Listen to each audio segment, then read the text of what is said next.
ही महत्वपूर्ण और देश के लिए और बड़ी आबादी के लिए भारतीय जनता पार्टी की सरकार में एक और बिल आया है, क्योंकि मेरे से पूर्व में जो हमारे साथी बोले हैं वो माननीय सदस्य हमारे साथ नहीं, लेकिन मैं उनके बहुत सारी बातों से सहमत हूं। और अध्यक्ष महोदय, मैं देख रहा हूं जो एक्स कांग्रेस वाले हैं वो ज्यादा बोल रहे हैं।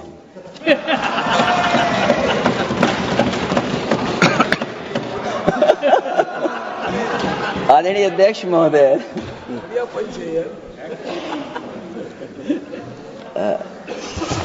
अध्यक्ष महोदय, जो आज बिल पेश हुआ है, मैं हिंदी और अंग्रेजी को जो कुछ समझ सकता हूं वो यही मैं कह सकता हूं कि माननीय मंत्री जी ने ये कहा कि ये उम्मीद है। ये उम्मीद कैसे बना है, अंग्रेजी में भी मुझे समझ में नहीं आ रहा कि उम्मीद है, ये हिंदी में भी समझ में नहीं आ रहा कि ये उम्मीद है।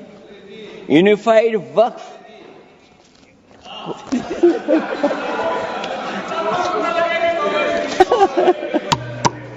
अध्यक्ष महोदय, यूनिफाइड वक्फ मैनेजमेंट, अध्यक्ष महोदय, ये अध्यक्ष महोदय, मैं समझ सकता हूं कि मैं वो बात छेड़ना नहीं चाहता था, लेकिन क्या करूं, मजबूरी है अब। अध्यक्ष महोदय, अभी माननीय सदस्य लोग ये कह रहे हैं कि हमारे सदस्य नहीं है यहां पर जो हमारे साथी हैं, लेकिन अध्यक्ष महोदय मैं ये कहना चाहता हूं, अध्यक्ष महोदय मैं ये कहना चाहता हूं, ये जो बिल लाया जा रहा है, भारतीय जनता पार्टी में एक मुकाबला चल रहा है। भारतीय जनता पार्टी के अंदर मुकाबला चल रहा है कि खराब हिंदू कौन बड़ा है। और ये बात अध्यक्ष महोदय मैं ऐसे ही नहीं कह रहा हूं। जो पार्टी ये कहती हो कि दुनिया की सबसे बड़ी पार्टी है, अध्यक्ष महोदय वो अपना राष्ट्रीय अध्यक्ष नहीं चुन पाए अभी तक। अध्यक्ष महोदय, भारतीय जनता पार्टी क्या है?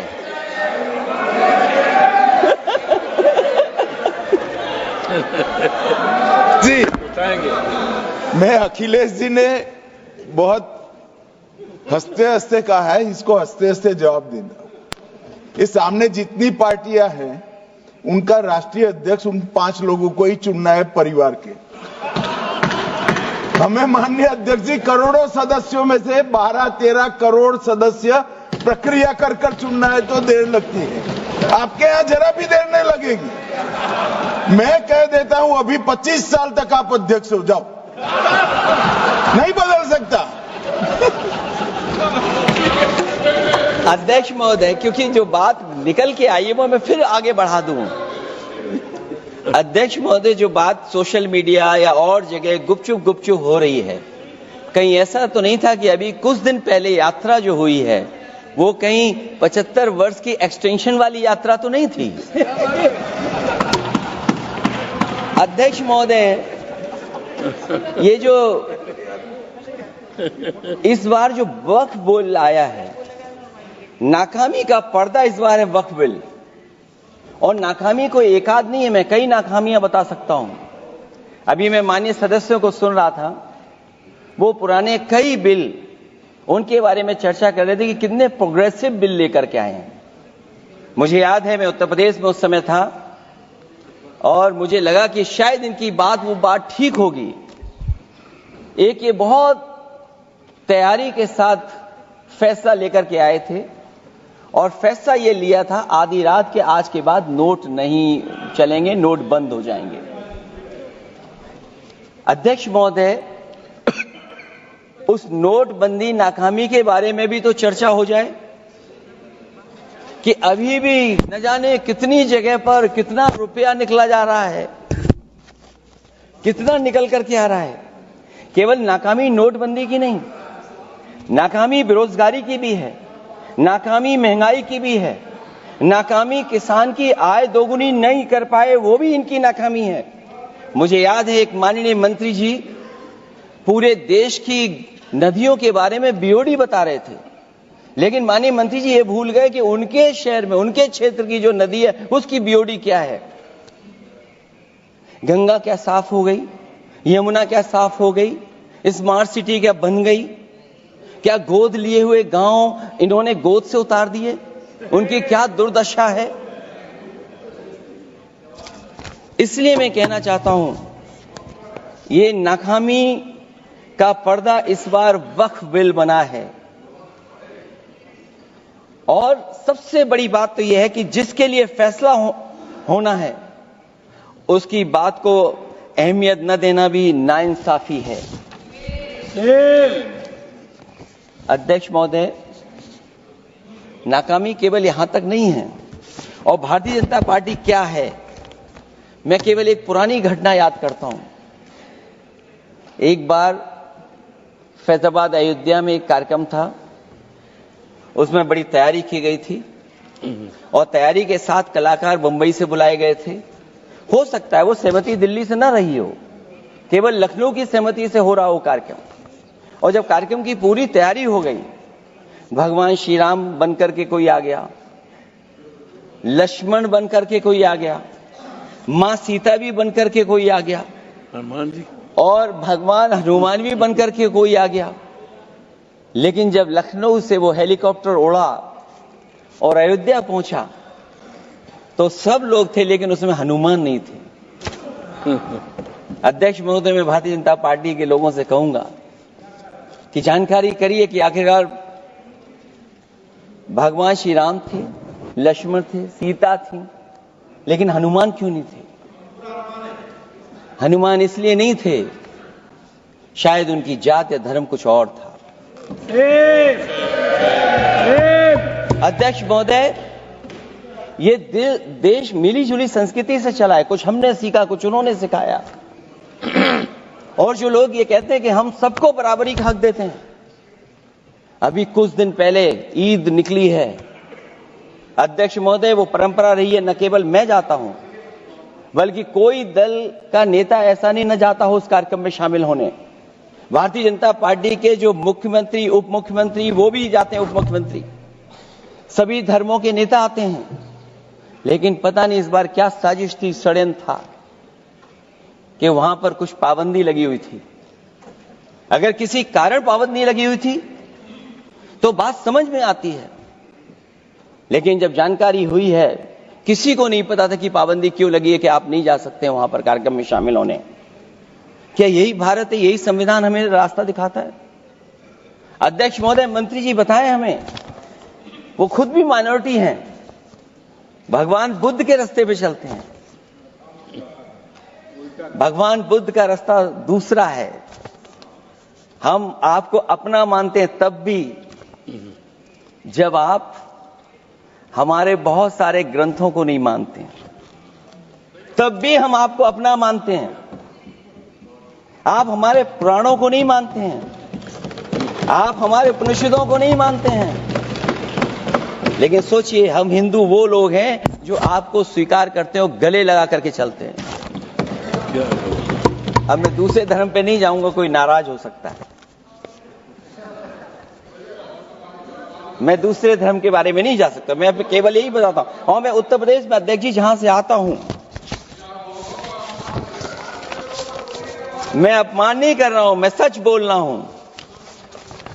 और ये बिहार के चुनाव में जो आप कह रहे हैं कि महिलाओं को 2 मेंबर बना दिया, इस बार मैं भी देखूंगा आगे भारतीय जनता पार्टी कितनी महिला लोगों को टिकट देंगे वहां पर।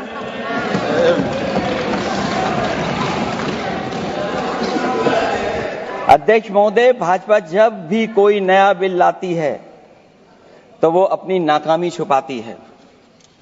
भाजपा वाले मुसलमान भाइयों की वक्फ की जमीन चिन्हित करने की बात कर रहे हैं, जिससे महाकुंभ में जो हिंदू मारे गए हैं या खो गए हैं उनको चिन्हित करने की बात पर पर्दा पड़ जाए।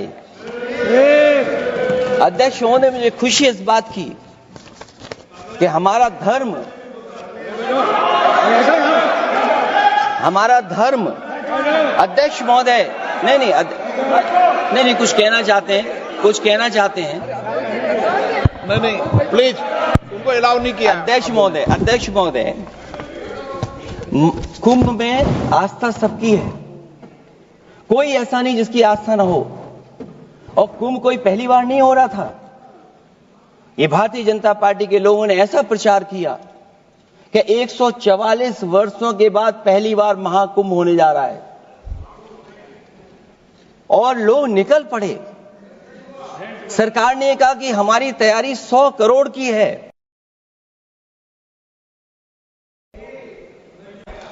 आप कहते टेक्नोलॉजी का हम इस्तेमाल करेंगे, जमीनों को हम मैपिंग कर करके डेटा एंड रिकॉर्ड ठीक करेंगे।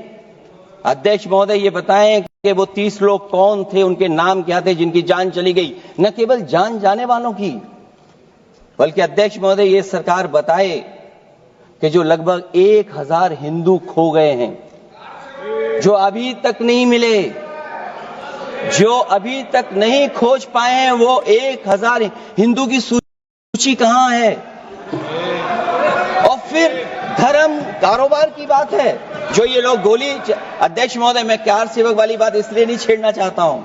अध्यक्ष महोदय, ये शायद माननीय सदस्य जानते नहीं कुछ सच्चाई नहीं जानते। अध्यक्ष महोदय, ये संविधान की वजह से, संविधान को बचाने के लिए, हिंदू एकता को बचाने के लिए कुछ फैसले लिए गए, लेकिन एफआईआर हम लोगों पे नहीं लिखी गई थी।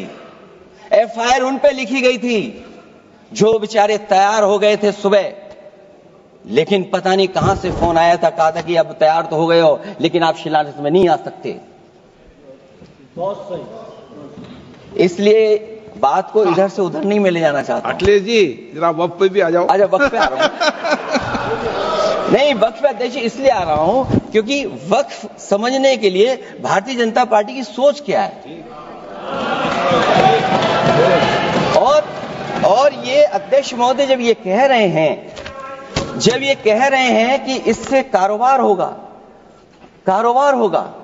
अध्यक्ष महोदय, धर्म की चीजों से कारोबार नहीं हो सकता। हमारे उत्तर प्रदेश के मुख्यमंत्री जी ने भी कहा कि कारोबार होगा। वो 30 की गिनती में उलझे हुए हैं, जैसे 30 मार खाए वो। उनसे पूछा कि जान कितनी गई, वो 30। उनसे पूछा कि कारोबार कितने का होगा, 30 गुणा 10,000 करोड़। सोचिए, कुंभ हमारा क्या कारोबार की जगह है? और फिर उसका कौन नापेगा, कैसे नालाएगा? और फिर हमारे माननीय मंत्री जी कह रहे हैं कि जमीन, चाहे वो रेलवे की हो, चाहे वो डिफेंस की हो, वो भारत की जमीन है। मैं भी स्वीकार करता हूं कि रेलवे की जमीन भी भारत की है, डिफेंस की भी जमीन भारत की है। क्या डिफेंस की जमीन नहीं बेची जा रही मंत्री जी? अध्यक्ष महोदय, क्या रेलवे की जमीनें नहीं बेची जा रही हैं? अध्यक्ष महोदय, केवल यहां तक नहीं, कितना हस्तक्षेप होता है। वक्फ भी भारत के, इसीलिए तो कहीं ना कहीं वक्फ की जमीन से, अध्यक्ष महोदय, माननीय मंत्री जी बताएं, और मुझे उम्मीद है कि जब जवाब देंगे तो बताएंगे कि वक्फ की जमीन से बड़ा मुद्दा वो जमीन है जिस पर चीन ने अपने गांव बसा लिए हैं, लेकिन कोई बाहरी खतरे पर सवाल बवाल न करे, इसलिए ये बिल लाया जा रहा है। और माननीय मंत्री जहां से आते हैं, जिस प्रदेश से आते हैं, कम से कम ये तो बताएंगे कि वहां कितने चीन ने गांव बसा लिए, घर बन गए हैं। अध्यक्ष महोदय, आपके माध्यम से सरकार गारंटी दे कि वक्फ की जमीन कभी भी किसी भी पैतरेबाजी से किसी और मकसद के लिए किसी और को नहीं दी जाएगी। वक्फ की वर्तमान व्यवस्था में चाहे 5 साल के धर्म पालन की पाबंदी की बात हो, या कलेक्टर से सर्वेक्षण के हस्तक्षेप की बात हो, या वक्फ परिषद या बोर्ड में बाहरियों को शामिल करने की बात हो, इन सब का उद्देश्य मुस्लिम भाइयों के सार्वजनिक अधिकार को छीनकर उनके महत्व और नियंत्रण को कम करना है। ट्रिब्यूनल के निर्णय को अंतिम न मानकर उच्च न्यायालय में लेकर जाने की अनुमति देना दरअसल जमीनी विवाद को लंबी न्यायिक प्रक्रिया में फंसाकर वक्फ भूमि पर कब्जों को बनाए रखने का रास्ता खोलेगा। सबसे बड़ी बात यह कि वक्फ बिल के पीछे की न तो नीति सही है न नीयत, ये देश के करोड़ों लोगों से उनके घर दुकान छीनने की भी साजिश है। भाजपा एक अलोकतांत्रिक पार्टी है, वो असहमति को अपनी शक्ति मानती है।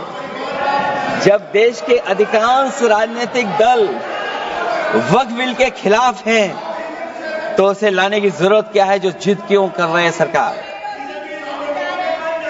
वक्फ बिल का लाना भाजपा की सियासी हट है।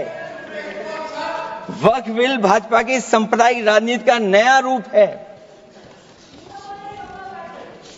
वो तो आपको काटेगा, और इसलिए काटेगा कि अध्यक्ष महोदय बाहर ये लिखते हैं सत्यमेव जयते, बाहर है लिखते सत्यमेव जयते, भाजपाई अंदर असत्य बात कहते। भाजपा वक्फ बिल लाकर अपने उन समर्थकों का तुष्टीकरण करना चाहती है जो भाजपा की आर्थिक नीति, महंगाई, बेरोजगारी, बेकारी और चौपट अर्थव्यवस्था से उसे छटक गए हैं। क्योंकि अध्यक्ष महोदय, जब से वोट में गिरावट आई है और खासकर उत्तर प्रदेश में भी, तब से भारतीय जनता पार्टी की कोशिश है कि अपना वोट कैसे संभाला जाए। ये वोट को संभालने के लिए बिल लाया गया है। भाजपा का लक्ष्य वक्फ की जमीनों पर है। इन जमीनों का नियंत्रण अपने हाथ में लेकर इन जमीनों को पिछले दरवाजे से अपने लोगों के हाथों में दे देना चाहती है। भाजपा चाहती है कि वक्फ बिल लाने से मुस्लिम समुदाय को लगे कि उन पर हक को मारा जा रहा है, वो उद्वेलित हों और भाजपा को ध्रुवीकरण की राजनीति करने का मौका मिल सके। क्योंकि अध्यक्ष महोदय, भाजपा का लक्ष्य यह है कि ध्रुवीकरण हो, क्योंकि वो जानते हैं कि ध्रुवीकरण जितना होगा उससे वो लाभ उठाने में आगे रहेंगे। तो ये वक्फ बिल जो लाया जा रहा है, वो अपनी वोट बैंक को संभालने के लिए और समाज को बांट करके ध्रुवीकरण करके राजनीतिक लाभ लेने के लिए लाया जा रहा है। और अगर इसके लिए नहीं लाया होता तो पहले से जो जितने फैसले लिए सरकार ने, क्या उससे देश और प्रदेश में कोई बड़ा बदलाव आ गया है? अगर स्मार्ट सिटी का बात करें तो कितनी स्मार्ट सिटी बन गई है आपकी? आपके नोटबंदी की वजह से न जाने कितना रुपया कहां निकल रहा है। और डर तो ये लगता है कहीं भाजपा वाले दूसरों के पैसा रख करके न पकड़वा दें। वक्फ बिल के आने से पूरी दुनिया में एक गलत संदेश भी जाएगा। इससे देश की सेकुलर इमेज को बहुत धक्का लगेगा। वक्फ बिल भाजपा की नफरत की राजनीति का एक और अध्याय है। मैं अंत में कहना चाहता हूं कि अभी तो आपने साथी संभाल लिए हैं, एक साथी तो मुझे दिखाई नहीं दे रहा है, और हमारे जिनका हमने सम्मान किया हमें कहां ले गए आप, और हमें यहां छोड़ गए आप, हमें छोड़ गए। हमें देखिए सभापति महोदय देखिए राजनीति क्या है। हमने आपका हाथ पकड़ा और हम यहां आ गए, और आप हमारा हाथ छुड़ा करके वहां चले गए। इसलिए देखिए कब हमारा इनका हाथ मिल जाए। और मैं अध्यक्ष सभापति महोदय ये कहना चाहता हूं कि वक्फ बिल भाजपा के लिए वाटरलू साबित होगा, क्योंकि ऊपर से तो हाँ हाँ कह रहे हैं, लेकिन अंदर ही अंदर बहुत सारे साथी सहमत नहीं है। मैं अंत में इतना ही कहना चाहता हूं कि ये वक्फ बिल जो लेकर के आए, कोई उम्मीद लेकर के नहीं आ रहा है। ये सोची समझी रणनीति का हिस्सा है, क्योंकि इनका जो बोर्ड बिखर गया है, ये मुस्लिम में भी बंटवारा चाहते हैं। मुस्लिम इस्लाम धर्म में कहीं बंटवारा नजर नहीं आता है, लेकिन इनकी कोशिश है कि इस बिल के माध्यम से हम मुस्लिम भाईचारा में भी बंटवारा करते हैं। बंटवारा तो पीडीए करेगा। अभी देखिएगा सभापति महोदया, हमारे एक सदस्य कह रहे थे कि चुनाव बहुत अच्छा होता है, इनसे बेहतर किसने चुनाव देखा होगा? चलिए धन्यवाद। वोट ही नहीं डालने दिया। चलिए सभापति महोदया, मैं धन्यवाद देता हूं। मैं और अपने दल और साथियों के साथ कहता हूं कि समाजवादी पार्टी बिल का विरोध करती है, वोट पड़ेगा तो हम इसके खिलाफ वोट डालने जा रहे हैं।